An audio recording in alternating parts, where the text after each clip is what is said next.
Hey, happy day. I got with me Peter Downing. He's in Edmonton, Alberta. He's sitting in his truck. Hi, Peter. Hey, Brian. And you're drinking Tim Hortons coffee in your truck. Kind of a Canadian thing to do, I guess. So Western Canadian, maybe. Western Canadian. I don't know what they're sipping in their Priuses. Now, you are the boss, I guess, of a new kind of movement called Prairie Freedom, prairiefreedom.ca. Tell us about that. Prairie Freedom Movement. I'm the spokesman for the group. It's been around since 2016. Yeah.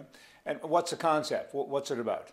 I mean, the name kind of says it, Prairie Freedom. I mean, you want to be free from... And by the way, you can also tell me what happened to British Columbia, because they have mountains and stuff, so they're not really prairies, so they're not part of it, I guess. So Prairie Freedom, what does it consist of, firstly? 2 provinces, 1 province, what? 3 provinces, Alberta, Saskatchewan, Manitoba. So if we look at the situation politically, and we all know it, is that the West has been getting ripped off to bribe the East for a really, really long time. Yeah. Is that we've got a culture in the West of hardworking, decent people who don't want to take other people's stuff. And you almost have the opposite in the East. People who are not willing to work, who are willing to speak down to us and take our money to fund their social programs that we don't see anything back from. So we're looking at 3 politically viable units. Alberta has about 60% of people in the last Angus Reid poll voted that they support separation. You got 53% in Saskatchewan, and you actually have 36% in Manitoba. And there's actually a lot of other reasons, a lot of other good reasons why a lot of Manitobans recognize that they'd be better on their own or as part of a united Prairie Federation. So there's lots of good stuff going on. And if you think about it, too, the Liberal Party got a majority with 39.5% of the vote. So if you got 30% of the vote, 36% of the vote in Manitoba, those are some pretty good numbers. Yeah. What's the percentage in Alberta? It's roughly around 60. Yeah, I know that the Premier wannabe-elect Jason Kenney just recently announced that it was 50% more or less, and I've heard it's as high as 75, and so your number's kind of in the middle, so I'm sure that that's pretty accurate, so that's probably right on the money. So that's interesting. Manitoba has always kind of been, you know, either or, and to have that kind of percentage there, that's a big deal, because that can certainly swing upwards and over the line. And British Columbia, what? Don't care about them? Too many Liberals there? What? I love British Columbia. You guys just got appendicitis in the lower mainland, and Vancouver Island's your appendix, so you need to kind of deal with that. Yeah. But as a politically viable province, so separation referendum, it's a provincial initiative. So lots of the BC interior is amazing. Lots of good folks all over, hardworking people, great industry, great wine as well. Yeah. But you got too many Liberals or socialists in the lower mainland who vote you all out. Mm-hmm. Same sort of thing in Ontario. You've got Northern Ontario who they're screwed over. They're abandoned by the federal government. Look at all the suicides that are going on in their native reserves, different stuff like that. People are sick of it. But there's too many suits, ties, and lies in Toronto and on Bay Street and that kind of stuff. And again, it votes it out. So Alberta, Saskatchewan, Manitoba are politically and economically viable units. And certainly together, Alberta, we could do it on our own. But they're geopolitically, we're sitting on over $1 trillion of natural resources, food supply, access to waterways, all that stuff. And it's just better in terms of the geopolitics of it all to look at it. Again, our movement is 3 separate provinces, giving them the infrastructure to do it individually, but then when they come out of this mess that is called the Canadian Confederation, then they can look at doing it together. And that's why we're coordinating this way from the start. Yeah. Well, my view is I don't like to see anybody divorce or get separated. I like everybody to be a big, happy family, and Canada is my family, and 6 generations of my personal family are from Alberta. But I've seen the fighting going on, and I've seen other people taking the money that Albertans make, and you know what? It's time to slap somebody in the head, and that's happened, but they don't react like they're supposed to, and they just really want us to live in the basement if we're going to move out and come back and join them someday. And you're saying actually get divorced. And I get that. As much as nobody, again, wants to see a family split up, I do understand it, but will the people understand it? How do you do it? Back to that living in the basement, so many men that I've heard of, at least, when they do leave their wife, they go downstairs. I mean, and then they have dinner together and they're doing this and that. So it's kind of a funny type of separation. Yeah. Do you see that? Or do you see like this big split? Do you see a wall? We all like walls. And what is it you see? Like, how do you actually do it? How do you make it happen? You have to have a referendum? What's the name? Lots of questions here, and you can answer it all at once. Yeah, what do you call this? I'm happy to do it. What do you call it? Justin Trudeau with his virtue signal, economic, gender virtue signal, all the stuff that's basically kneecapping Western economy right now. He's the biggest seller of separation. You know, he's done twice as much in half the time that his dad did. So, he's a disaster. I get that, but just let me interject. It's not just him. For some reason, he's got these educated people hanging around him. It's going to be the same thing. They're all drinking the Kool-Aid, and I don't understand that, but they are. And so it's not just him. I think if he was replaced, you still have it going on. So I think the separation should continue. The jiggering confederation, there's 34 seats in Alberta. So compare that to the city of Toronto alone that has 25 seats in the House of Commons. I'm not talking about the GTA, I'm talking about the city of Toronto. Same thing in Montreal. You've got 10 seats in Montreal, not Greater Montreal, but Montreal.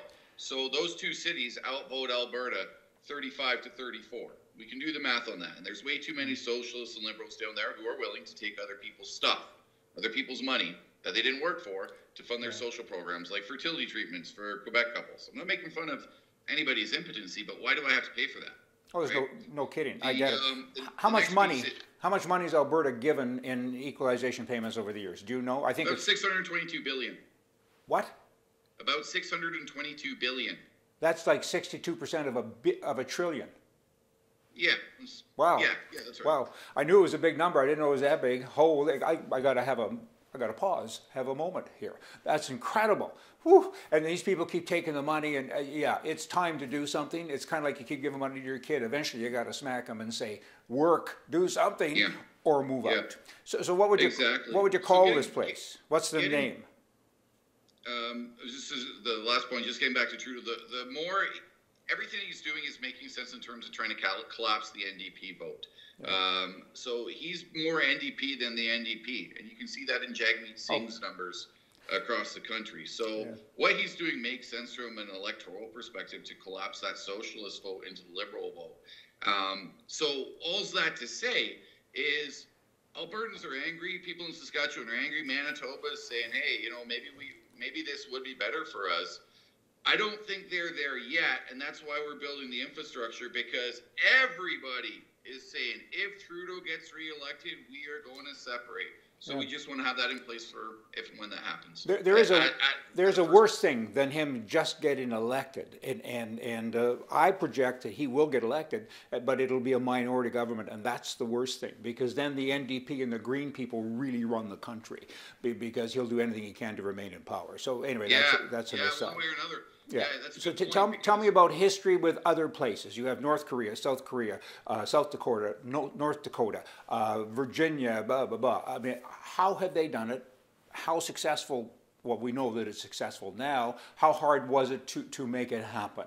And can it be done again in Canada? Because it's not just as easy as saying we're leaving now. Yeah, there's a whole bunch of other moving pieces. There was a good article put out. It's called The Rise of the New Republic, and it's put out by some political scientists in Calgary, which is examining a scenario. And I think they capture some of the complexities of the geopolitics, economy, defense, all that kind of stuff. And they present a scenario in which this could I should say just a pathway that it could happen. It's a scenario. It's what it is. But these folks are pretty smart guys. They're down in Calgary. But the article was in the National Post a few weeks ago, Rise of the New Republic. And it gets into that in a little bit more detail. Yeah. So I look at it like it's a fight. We've got the Clarity Act, says, it came out of the Quebec referendum in the 1990s, the Supreme Court decision, and then the legislation the Parliament passed. So basically said these are the conditions by which a province can lawfully secede from Canada. And it is a little bit gamed. It's a little bit rigged in the Fed's favor. However, we have to recognize that this is going to be a fight. I think it can be very peaceful. I don't think this rhetoric of violence that usually comes from the political left. It's nonsense. Yeah. We've got legislation. This is peaceful. There's no sedition going on. And Canada just happens to be one of these goofy places in the world that actually passed legislation by which provinces can secede.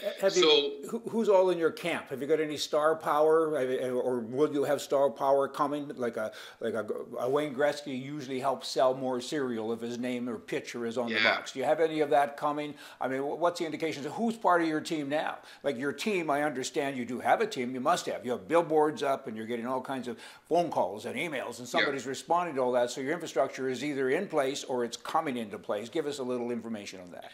So the team infrastructure is in place. I'm the face, this lovely, pretty mug of mine. I'm the face of it. We got some good social media management and maybe you're a face for radio. I do have a face for radio. Okay, I do too, by the way. Okay, exactly. carry on. But we have the right people in place. We've got a culture. We've got a no ego culture, and it's based on, we've got different roles, and we've got the right people who do their jobs. And we have that vision that we want to see a united and prosperous Prairie, a united Prairie Federation. Are you funded? So, self-funded sometimes. Sometimes it's my own cash I'm putting into. Others put their own cash. But yeah, after we dropped the the Alberta billboards, we received some really generous donations over the next couple of weeks, which was basically able to fund the next round of our operations. We have just funded, going to be released on April the 2nd, our Bye Bye NDP Vote Them Out billboards. And you go on our either on the Prairie Freedom movement page or on the Alberta Fights Back, this political action committee I started, which kind of started this whole media blitz. And it's on there too. So it's got a goldfish being flushed down the toilet. It's great. It's beautiful. Yeah. And it's going to be all over the place on digital billboards that everybody gets to see up until Election Day. So people can give you money. They can go to the website, prairiefreedom.ca, and you have all the PayPals and the Visas and everything there, and they can give you money. Yeah, we've got our donations. They're set up there. Everything's there. And you can email. My email is peterdowning@prairiefreedom.ca if anybody wants to write, ask questions, anything like that. Yeah. I try to get on the phone with as many people as I can. But in terms of stars that are reaching out, we've had energy companies are reaching out and have reached out, and we're having talks with some of the smaller producers. And we do have some seasoned political veterans who have a name in the Prairies who have reached out as well. And I think, politicians being politicians, they're just getting their feel. They're not necessarily the biggest risk takers in the world. They want to make sure that everything, People like to get behind something that's winning. I always think of the two. Yeah. I was in a shopping mall one time in Vancouver years ago. It's an interesting story. There was two ice cream shops. One of them had a long lineup and the other had nobody there. And so I went to the guys in the line and said, "What are you doing here?" And he said, "Well, it's better ice cream." I said, "How do you know that?" And he said, "Well, there's a long lineup." And that was kind of it. I went to the other place by myself and I had ice cream. Pretty soon other people followed behind me. So people do want to see some kind of type of reform of success. And it seems to me that you're on that path. So that's kind of cool. I've already asked, and if you did answer, I didn't hear because you're in a parking lot in Edmonton. But tell me about a name. Is there a proposed name like Western Canada? We have, or what? We've reserved the name, the United Prairie Federation in Alberta, Saskatchewan, and Manitoba. Okay. Wouldn't just be Canada West, like West Virginia, West Canada? It's going to be a little more complicated? Call it the same name. Call it the United Prairie Federation of Western Canada, whatever you want to call it. And I think people can decide at that time. Okay. Our identity, we're Western Canadian. And I think that's a really defined culture. We're not American. We're not, we love our own provinces, but I think it's a little bit goofy if I'm in Lloydminster and I'm saying to the guy across the street, "You're from a different country." That's a little bit weird. So we're Western Canadian. I think that fits, and it fits well. And it works. It describes me well, I think. Yeah. And well, tell me something. Right now we're just doing the unglamorous work of collecting all the signatures required to get the parties registered. Now you can do it a few different ways in Alberta. You can get 3 MLAs to decide we're a new party. You can sitting MLAs. You can run 44 candidates, MLA candidates in the general election, or you can go and you can get 7,868 signatures. So even though it may be quicker to, just goofily run a bunch of paper candidates or a bunch of unseasoned people who maybe are going to, not necessarily going to represent the movement too well, is we're going to do the hard work, get the signatures, form the basis of the party of memberships, donors, volunteers. Have you spoken to the premier? Have you spoken to any premier in any province? Have you spoken to Jason Kenney, a wannabe premier, or people like that? I've spoken to Jason Kenney once or twice at different events, but no, he's reacted to the press releases and all the media attention about us. He says, you know, the plan is we need to get Justin Trudeau out, not break the country apart. And I'm like, okay, hold on a second. Sure. Is that your plan as premier, to be the premier, is for voters in Quebec, in Ontario, and BC to vote for your federal cousins? Yeah, yeah. It sounds like a plan to me. Yeah. Can I be the president of Western Canada, please? Yes. Good. Yes, you can. Good. I want to be. Mr. President. Yeah, all I need is about 10 days, and I'll just put in all the you know, get rid of a whole bunch of the stuff that people have become accustomed to, all the stupidity and the graft and the corruption, and we'll put in some normal rules, and normal's pretty easy to get to, you know. I want big opportunities, small government, small taxes, and freedom.